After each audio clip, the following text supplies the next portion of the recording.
creation, alteration, or merger of regions. Now, somebody who knows this country very well, districts, regions, constituencies, towns, villages, hamlets. Minister, do you think some of the districts ought to be realigned and some new constituencies ought to be created for effective management?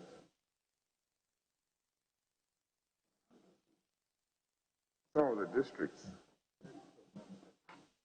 yes, chapter 2, yes, and 5. No, chapter 2. Ought to be created towards the decentralization process. Thank you, Mr. Chairman. Mr. Chairman, the business of decentralization, many members of society have written on it. The Ministry for Local Government, one of the institutions under it is the Institution for Local Government Studies, and the briefing I've received from them, they are even running a master's program. They have an office, an institute in Accra and one in Tamale. And many of our eminent citizens have written on decentralization, transferring power, responsibility, functions of central government to the local government units. It's believed that the more we do that, the more we have popular participation by our people. They take decisions that affect them. And at the end of the day, it will lead to improvement of the quality of life of our people, because they will determine best what is good for them. So that is it. And I want to believe that that is what has persuaded our earlier governments to move to 200 constituencies, to 230 constituencies, and now we have 275 constituencies. Believing that the more people represent manageable units, they are able to, as it were, know the people they are leading better, interact better with them, understand them better, and they are able to represent them better. Then the same thing applies to when it comes to the district administration. I think many of us do remember, for a long time, Ghana had 110 districts. Then we came up, finally, as we speak now, by the list given to me by the ministry, we now have 260. So, and these are requested by our chiefs, by our people, for several reasons. But at the end of the day, as I tweeted earlier on, it's believed that when these sizes of the units, be it constituency or district, is divided or smaller, it makes it manageable and they can represent their people better. They go through processes. The Honourable Member referred to Territories of Ghana, Chapter 2 of our Constitution, Articles 4 and 5, which deals with the regions.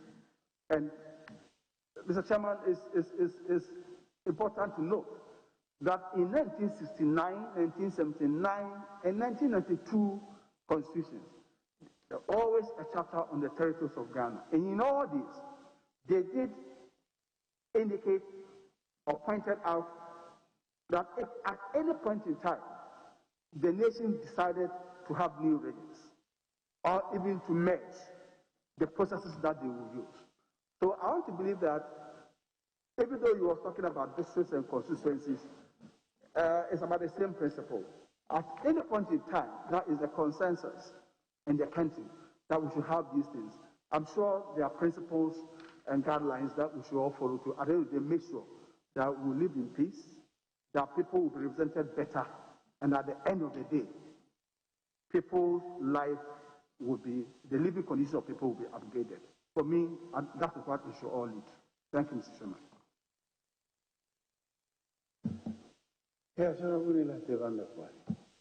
Thank you very much, the Chairman. Honourable nominee, you just made mention of the fact that functions and responsibilities are pushed from the central government to the local government. Many have believed that these functions and responsibilities are not matched by fiscal decentralization. One of the main sources of fiscal decentralization for district MMDAs has been the District Assembly's Common Fund. Constitutionally, Article 2522 talks about not less than 5% of all total revenue. And you can also refer to the Supreme Court decision on Benjamin Fodo Kwashigan versus the Republic, where the Supreme Court came out clearly that government should not go below 5%. And when we talk about total revenue, it also includes even receipts from gold or from oil, cocoa, and the rest. To make the assemblies viable and be able to plan effectively their development projects, will you, on assuming office, accept what President Kufuor did, late President J. Mills did, and John Dramani Mahama did, by increasing the District Assembly Common Fund to 7.5%? Now people are even advocating for 10%. What assurances will you give us as representatives of the people that you will work for us to get much revenue or much releases to the district assemblies in order for them to be able to embark upon their programs?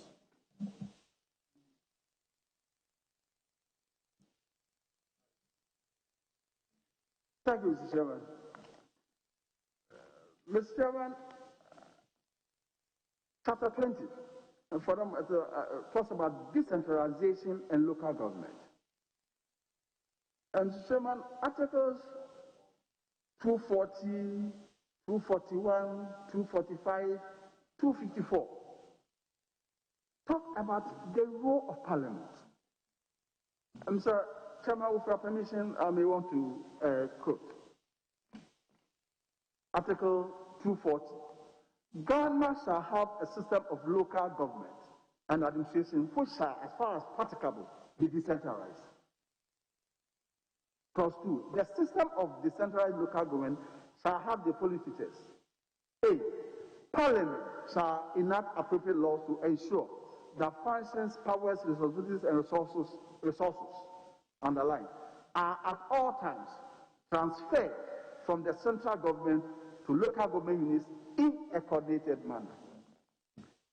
2 talks about Parliament shall by law provide for the taking of such measures as are necessary to enhance the capacity of local government authorities to plan, initiate, and do other things. Mr. Chairman, you come to Article 2412.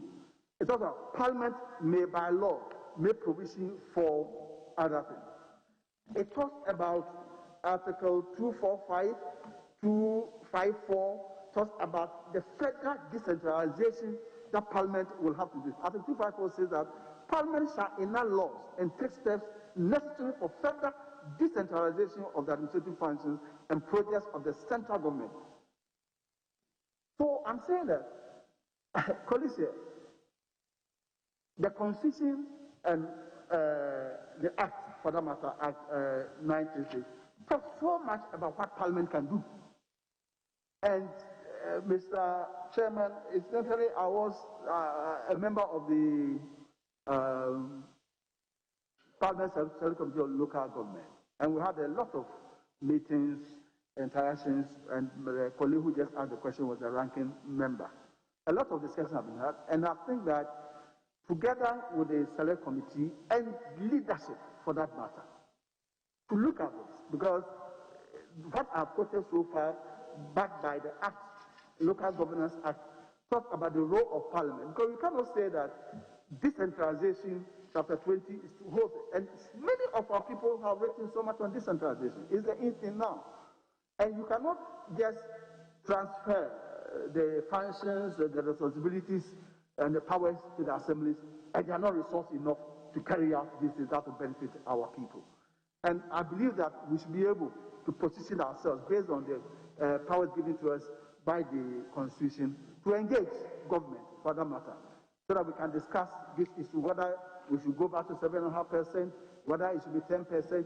At the end of it all, it is all towards strengthening the decentralization and strengthening the base of our governance, so that as members of parliament, or if we find ourselves in the assembly, our people that we want them to take their own decisions, take their destiny into their own hands.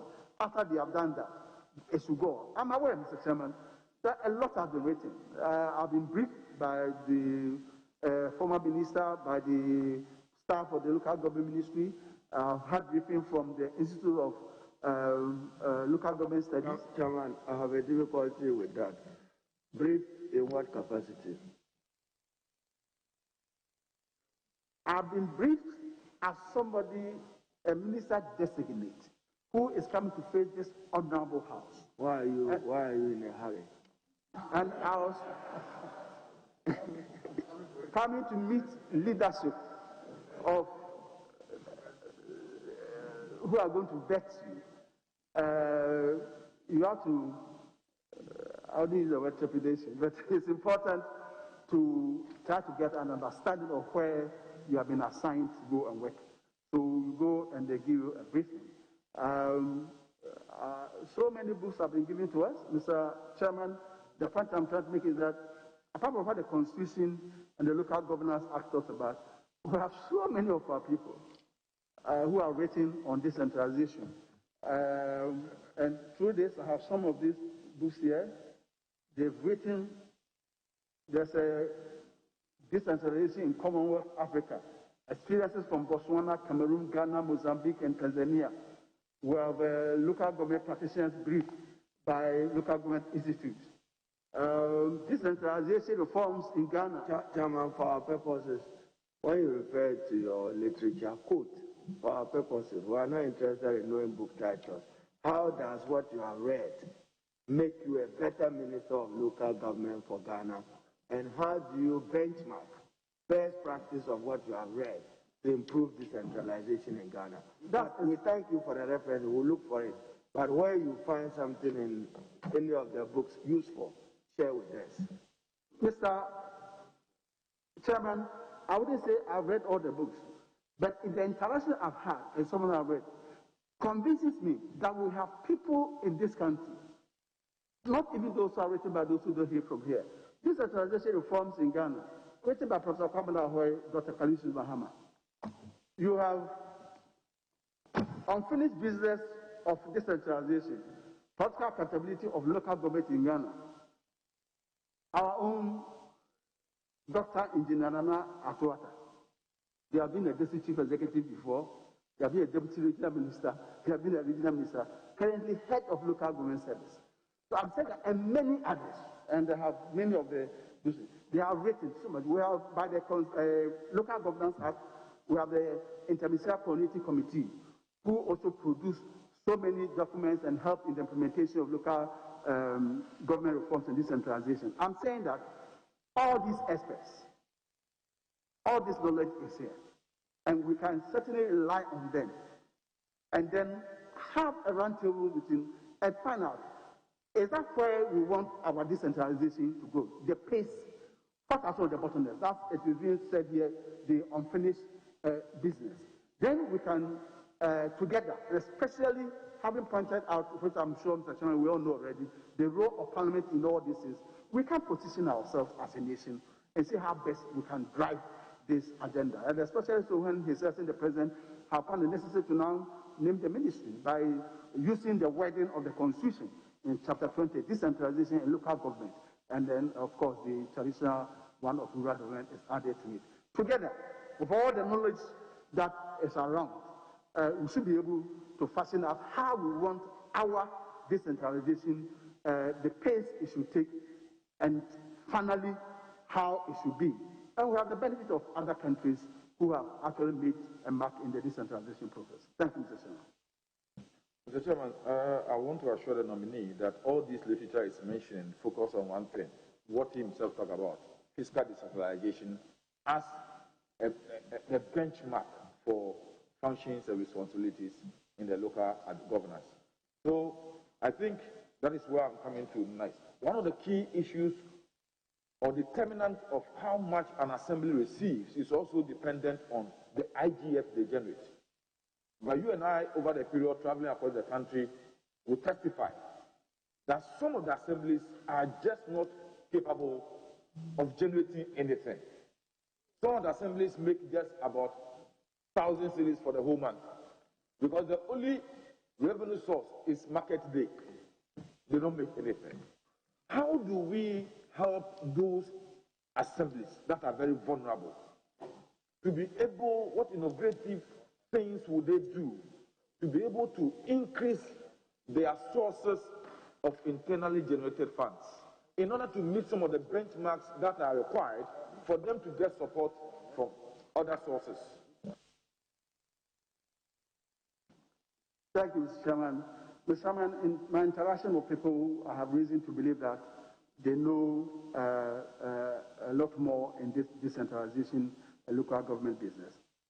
This matter comes up, and as the colleague also intimated, as a member of the Select Committee of Local Government, as in when run, we have this, where these challenges were pointed out to us. It is true. Government will be well informed of this through the support of the various agencies and other institutions of government, again, including Parliament. But then we will have to come to a decision.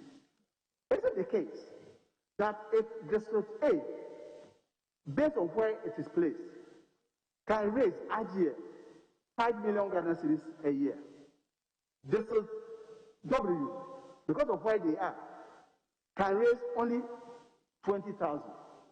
And so, because through no fault of District W, they don't have ports, they don't have high-rise buildings, they don't have many of such big hotels, which District B is endowed with.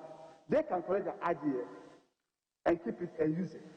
For us, some of the District W, which by all standards, the living conditions there is so bad, so low, they cannot raise that IGF, not because they don't know how to raise it or they are lazy.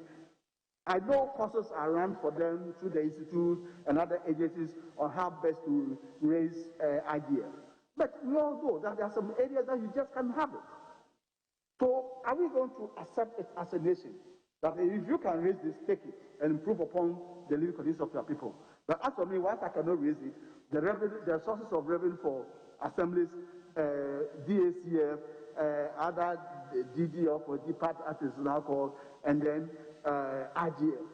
So as for them, the very purpose and motivation for this centralization, that people will take decisions, but at the end of the day, their living conditions will improve.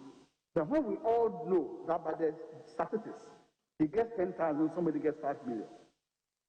I've had discussions with the District Assembly Common Fund Administrator, and I'm sure it will continue. Something that the leadership of the House and all of us also do. I know that when the formula comes to Parliament, again, it is Parliament which approves the formula. I know there's a need assessment factor. But at the end of it all, if a district gets 5 million cedis or a certain amount high for IGF, and another district, because of where it is situated geographically in Ghana, through no fault of theirs, they can only raise 20,000. What's the bearing? Does it have any bearing in the, what do you call it, DACF formula and the distribution of money so that resources are equitably and justly allocated throughout the whole country? These are things that, Mr. Chairman, will have to face and discuss it. And all of us, members of Parliament, who are also members of the assemblies, and then the leadership of Parliament and the Select Committee, I intend that we will continue regular interactions and be able to reach a consensus on some of this matter. Thank you, Mr. Chairman.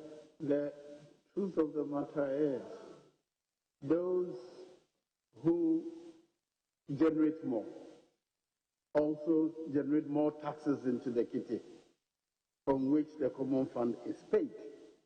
So is it fair to deny them more just because they are able to raise more, whilst those who can raise more probably don't even generate sufficient revenue into the national kitty are catered for better. Mr. Chairman, that debate can continue. The whole role of government, it is believed, is to support those who, through no fault of theirs, are in a very vulnerable state. Mr. Chairman, you know my political beliefs very well, but maybe on this occasion I'll borrow from my friends, my friends here. That in this case it is from each according to what he can produce, but to each according to his needs. For once, I'll believe in that. Mr. Chairman, my next is on a very controversial issue, and I hope my colleague will indulge me. Waste management and sanitation. Since the colonial days, and even today in certain parts of the world, in most countries, has been a function of local government.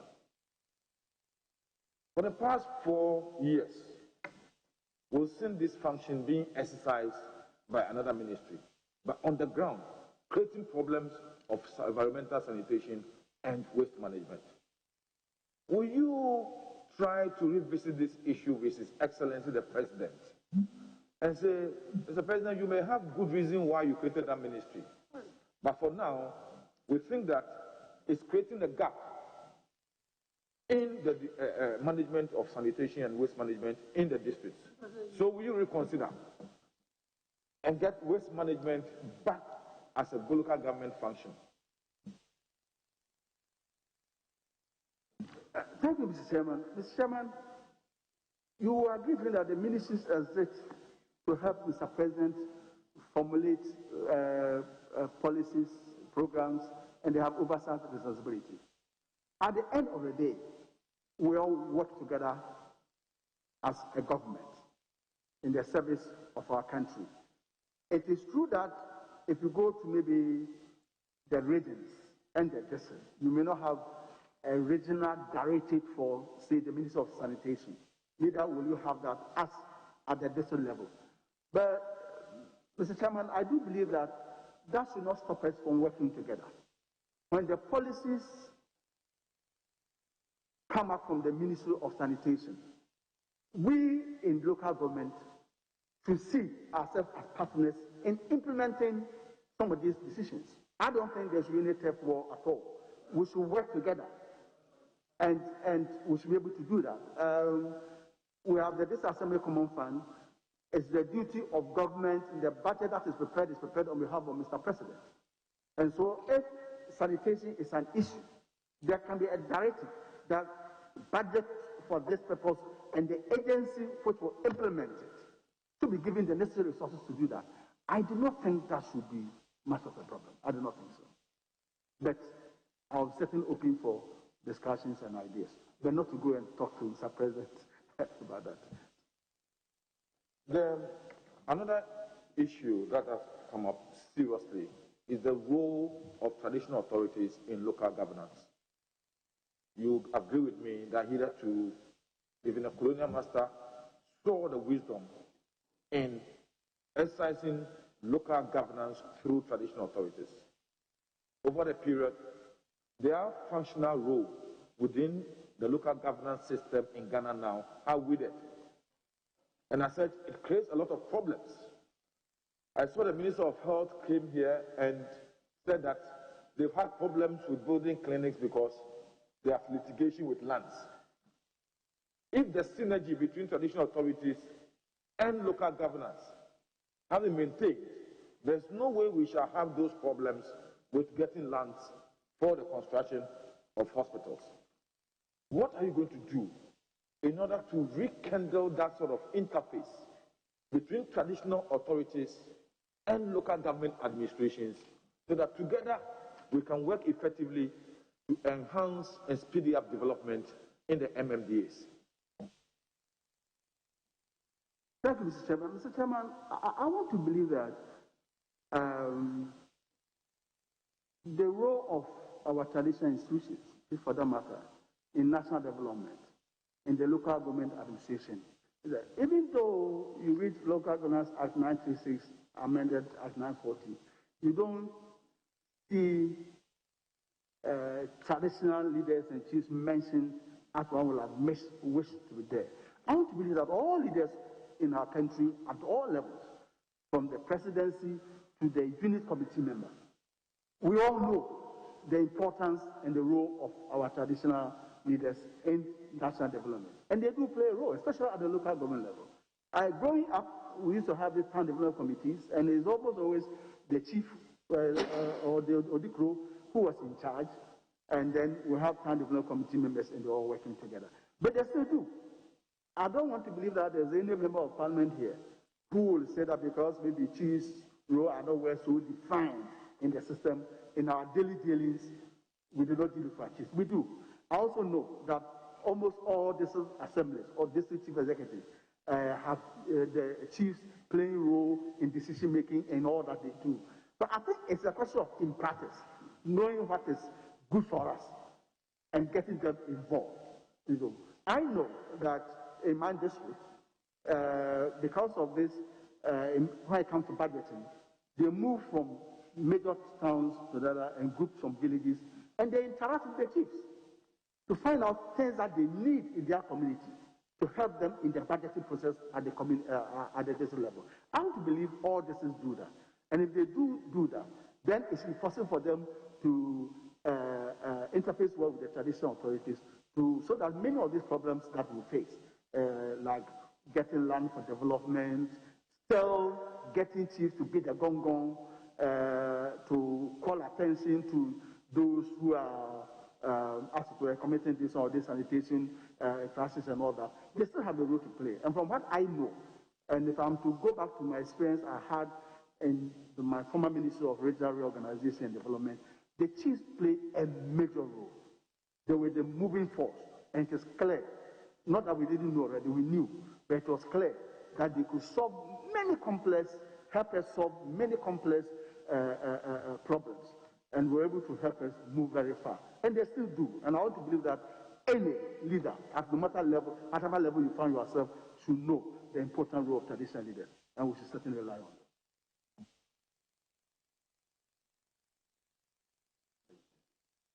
Yeah. Congratulations, Honorable Nominee. The concept of decentralization,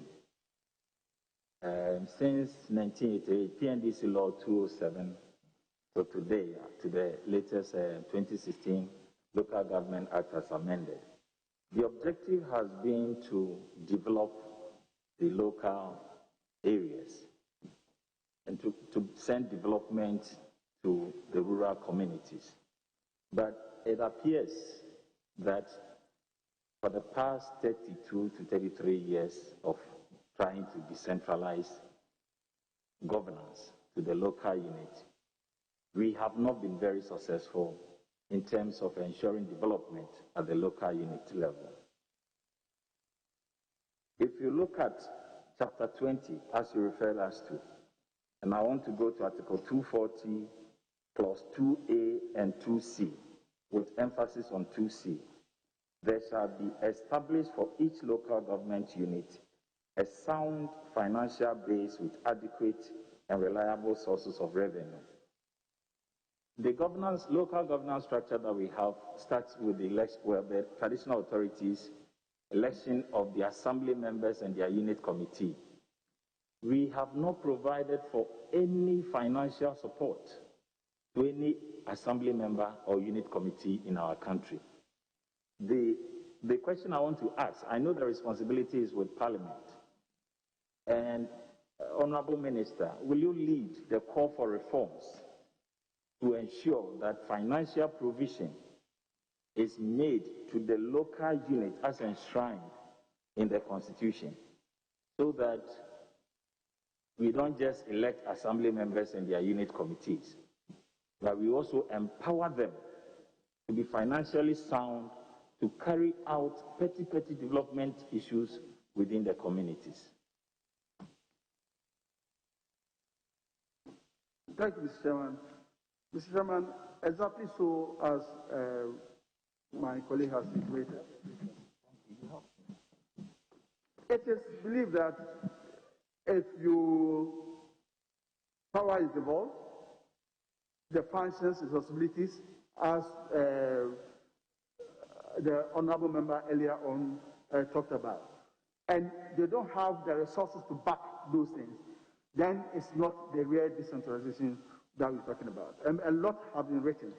And as I said, it's a process.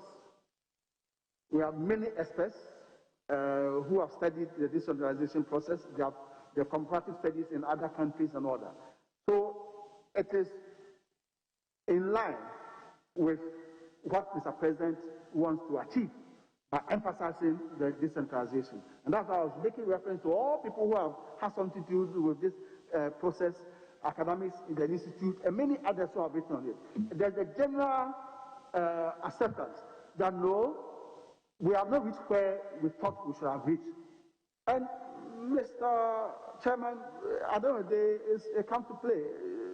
If you are a system analyst, any system that you want to query, you want to find out what were the ideal situation, what is it, the purpose for setting up this. Why have we not achieved it? What are the bottlenecks? What should be done so as to overcome these bottlenecks in order to be able to achieve the purpose for which the whole process or the whole institution, and for the matter business, was set up. And as you do, you create a system, then you design methods to overcome the problem that you are facing. And I want to believe that that's what we all have to come to that consensus and use that system to analyze the system as it is. Why is the reason that we haven't reached where we should have reached, and how the desired goals have not been met, and what can be done to overcome that? And that's why I said that all the institutions, and as I read earlier on, the role of Parliament is there. There are so many other institutions that have been highlighted in the Local Governance Act, and many others. And there are best practices all around for us to, as it were, interact with them and then see how best we can move our way forward. But at the end of the day, the resources for the assemblies are known. Can they continue to rely on only DACF? The one they get from what used to be DDF. Is that enough? And just as a colleague asked here, we quickly list IGF. Well, we know that in some cases the IGF is almost less or nothing. And yet it is put down as some of the sources of fund for the assembly. These are the things that we should all have to come around and look at and see whether we cannot take new measures to make sure that there's a sound financial base for the district assemblies, or for that matter, lower government units. Thank you, Mr. Chairman. Mr. Chairman, page 164 of the NPP 2020 manifesto.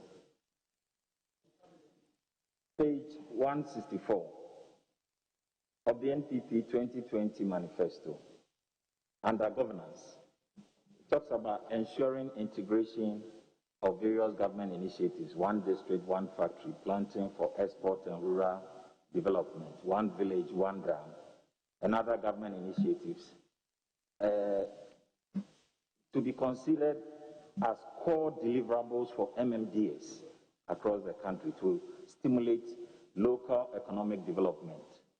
How will this be done, and how important is this to ensuring rural development across the country?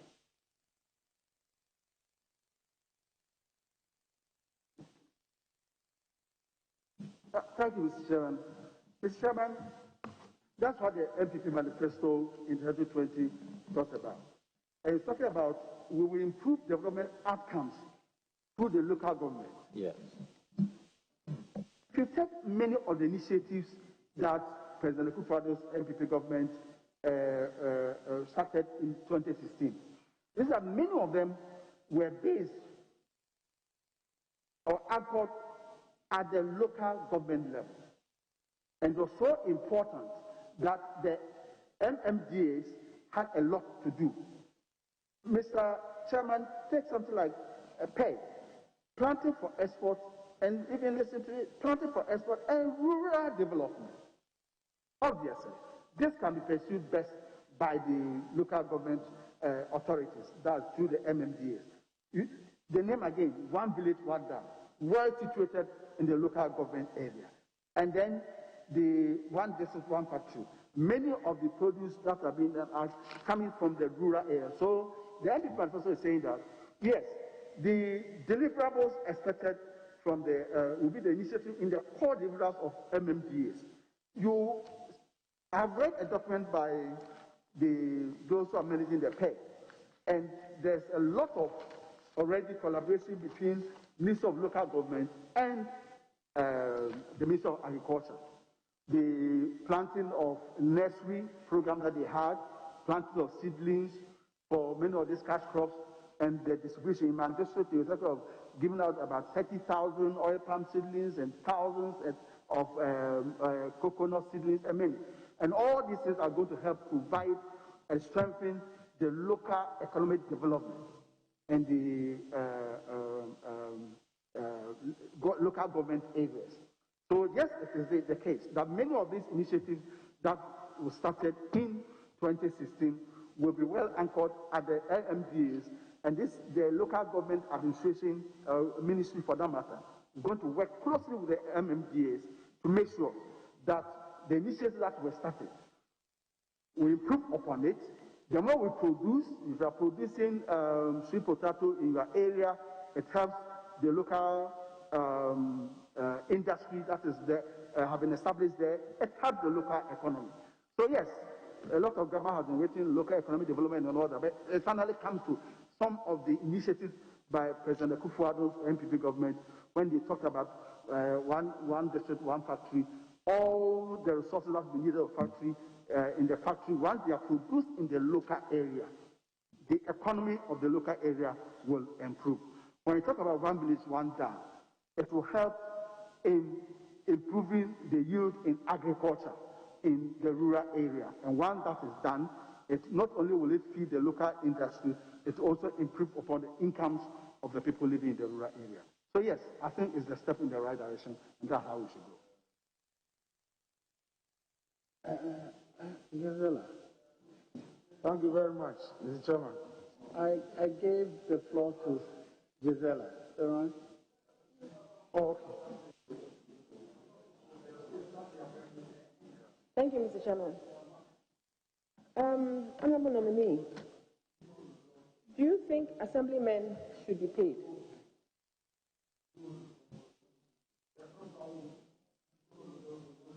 Honorable nominee. Yes, Mr. Chairman. Do you think assemblymen should be paid? Assemblymen and women should be paid? Thank you, Mr. Chairman. Mr. Chairman, assembly members, to the best of my knowledge, do not work full-time at the assembly. And many people who also get elected as assemblymen, some of them too also work, are paid by government from the same consolidated fund. So I will support any initiative that will enable assembly members interact more with their people. Because the whole concept of representation and leadership is that you have been elected, you go to an assembly, you speak on behalf of the people. Before you speak enable for you to speak on their behalf and articulate their concerns, you should have interacted with them. And when you attend assembly meeting too, you should be able to go back and tell them what decisions have been taken by the assembly. Anything that will enable assembly members be effective in this role, yes. It may not be called being paid salaries at the end of the month, but if they can be enabled to be able to perform these functions, I'll go for that. Mr. Chair, with your leave, you're talking about advocacy, but the assembly members, their plight is not the advocacy. they come from electoral areas. You are talking about making them effective. Would you put in place a program that would compel the MMDCs to assign funds for specific electoral area needs? Yeah, I wouldn't want to call it common fund, but the assembly members have specific problems in their electoral areas, and they think that the funds that come, they don't really get direct support for their electoral areas. How would you want to address that, but to make them more effective as leaders at the local government level? Yeah, Mr. Chairman, I'm open to suggestions. And as I said when my colleague talked about resources to the local government area, for that matter to the assemblies, we can discuss it. But at the end of the day, the basic thing is this. What is in practice now, based on the briefings I've received? Some assemblies pay some allowances to the assembly members, and they pay from the IGF. Again, if you have been able to raise IGF, then you pay. And there's a table. Others pay so much, others don't get anything. And if they are performing the same functions, why should it be the case that just because you find yourself in a capital city, as for you should get more? And for me, I have about, say, 10 to 15 small villages dotted around the area. And as an assembly member, I have to be going around all these places. They wait till at the end of their term before they are given a motorbike. So while they are working in the 4 years, how do they even go around and interact with all these people? These are issues that we should look at. And I'll be prepared to lead any discussion that will help them to become effective. Democracy at the base is about representation, it's about advocacy. They should be supported to be effective. And I'm prepared to engage in any discussion that will improve. Yeah, excuse me, Mr. Chair, I'm not done. I was advised that you have one question. That's what leader said. Anyway, go ahead. Thank you. How will you ensure quality improvements in our towns, cities, and rural communities in terms of planning, layout, location of kiosks, slums, informal settlements, general zoning? It cuts across in almost every region that a lot of the communities, the assembly, the districts have planning issues. And how are you going to be able to effectively implement the Land Use and Spatial Planning Act 925/2016 and ensure that this act is properly implemented to the benefit of the district assemblies? Thank you. Thank you, Mr. Chairman. Mr. Chairman, at the end of the day, the laws are made. We are supposed to make sure they are well implemented to the benefit of the people we serve. And it's about building the capacities of the leadership at various levels. And I'm sure that through continuous improvement of their capacities, many of these things can be achieved. And it's more down to leadership. And I can promise that I will offer the necessary leadership in that regard to make sure that what we have all agreed to be the laws of the land, we shall all follow it, abide by it, and make sure that we get the desired results. Thank you, Mr. Chairman.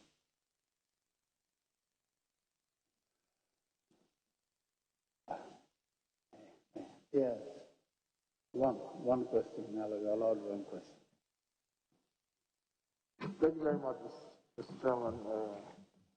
Honorable Botwe, I congratulate you on your nomination as the Minister for Local Government and Rural Development.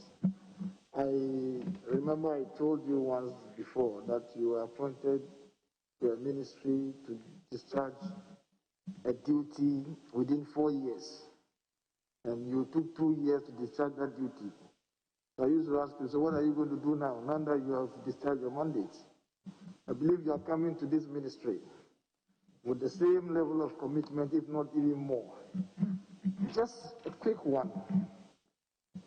The district assemblies have interacted with some DCs, and they have raised some concerns regarding the way in manner some contracts were awarded. And so sometimes they are in their office and then somebody brings a document and says, oh, I've been given a contract. And it's raised, a number of concerns at the district level for some of the DCs. And in fact, the concerns are so serious that some of the constituents or the residents of the municipality or district believe that some DCs have gone to do some kululu somewhere and they have brought the contracts to the place. I think this is something that I should bring to your attention and see when this house approves you, how you can bring some, attention to that area so that some of these contracts are awarded at the district level. So transparency sometimes. Thank you very much. Thank you, Mr. Chairman. Mr. Chairman, if I got the honorable member right. We are all from district assemblies. In our constituencies, we lobby, go around as members of parliament to get projects for our people. And then the assembly meets, they plan, they budget, and when resources come through their IGF, through common fund and central government, they use it based on the plans that they have. If for some reason the central government have a project and it is brought to your area, I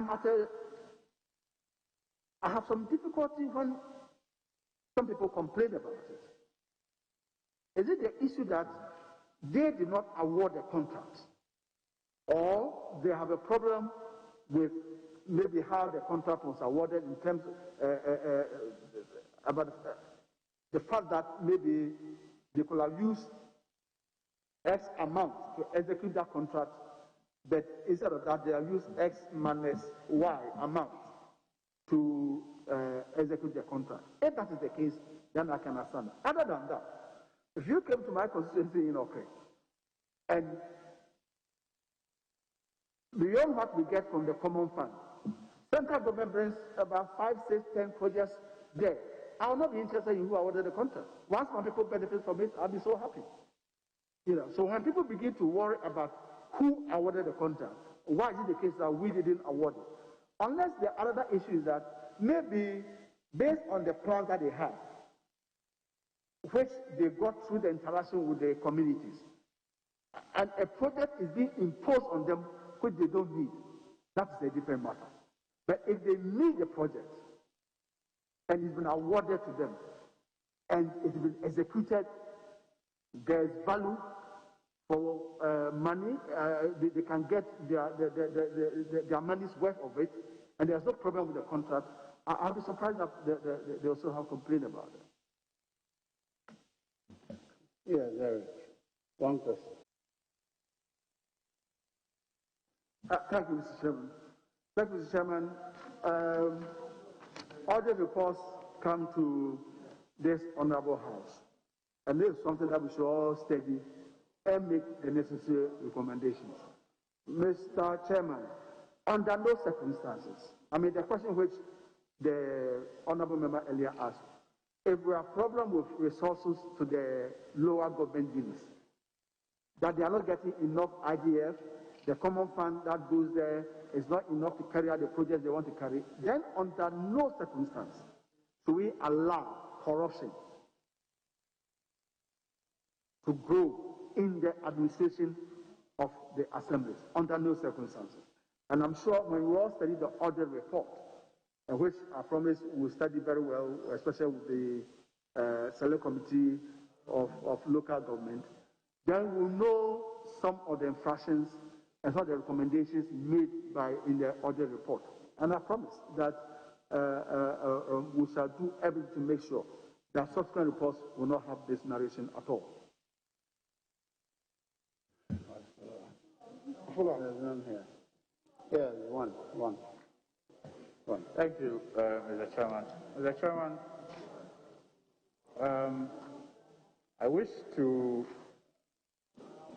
find out from the nominee if he is aware of a company called Ghana First Limited. Because, Mr. Chairman, I have with me a list of over 1,400 projects that this company is supposed to have carried out in different parts of this country, in almost every district assembly. Indeed, Mr. Chairman, in my constituency, a number of toilets were supposed to have been constructed at Larne, Manayile, and also Kalpohini Market. As we speak, the contractors have abandoned these projects, and I have with me letters of introduction, one signed by Honorable Joseph Kofi-Addo, where in part it says the Ministry of Sanitation and Water Resources has subjected the facility to technical and financial reviews, and its viability and sustainability is not in doubt.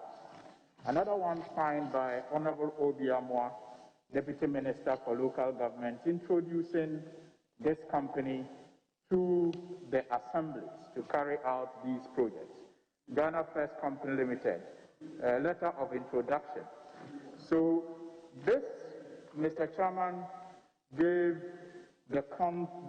this company the, if you like, believability for the assemblies to deal with. As we speak, like I indicated, the projects have all been abandoned. The communities keep asking when those projects will be completed. And indeed, Mr. Chairman, when the Vice President launched the government tracker, these projects were captured as projects that were under construction. And it is in the government tracker, but the contractors are yet to receive a penny for the work that they have done. So I want to know if the nominee is aware of this company, Ghana First, and if he is not, will he, if he is eventually passed by this House, after this vetting, if he is lucky to be passed by this House, look into this matter and resolve it, not only for the contractors who took loans to undertake these projects, but also for the communities who need these projects in their communities. I thank you.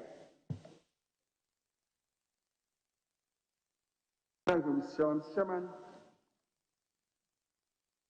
As a member of the Select Committee of Local Government, in our interactions ahead of complaints about this Ghana First, and in the discussions, one wasn't sure whether the project is being spearheaded by central government or it is a partnership between some agencies of government and the private sector, or it's purely public sector driven, just that they wanted government to support them one way or the other without any legal